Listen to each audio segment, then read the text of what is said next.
যে আপনারা কি আগের রাষ্ট্র কাঠামোই চাচ্ছেন কিনা। দেশের বর্তমান রাজনৈতিক পরিস্থিতিতে প্রয়োজনে আবারও রাস্তায় নেমে বুলেটের সামনে দাঁড়ানোর ঘোষণা দিয়েছেন জাতীয় নাগরিক পার্টির আহ্বায়ক নাহিদ ইসলাম। তিনি বলেছেন, আমাদের আবার মাঠে নামতে হবে, বুলেটের সামনে দাঁড়াতে হবে এবং আমরা সেটার জন্য প্রস্তুত। অবশ্যই আমরা রাস্তায় নামব। শনিবার সামাজিক যোগাযোগ মাধ্যম ফেসবুকে জাতীয় নাগরিক পার্টির পেজের এক পোস্টে এ কথা জানানো হয়।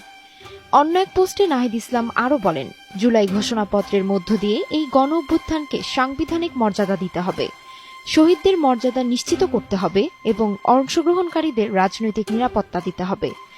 নতুন রাষ্ট্র কাঠামোর বিষয়ে এনসিপির আহ্বায়ক জানান, ৫ আগস্টের পর থেকে তারা একটি নতুন সংবিধানের দাবি জানাচ্ছেন।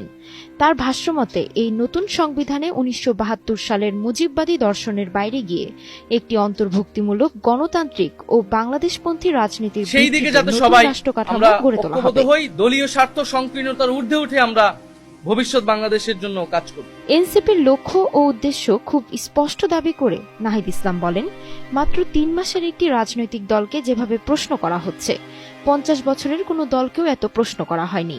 তবে তিনি জোর দিয়ে বলেন, ভবিষ্যৎ বাংলাদেশের জন্য এনসিপি একটি স্পষ্ট অবস্থান নিয়েছে।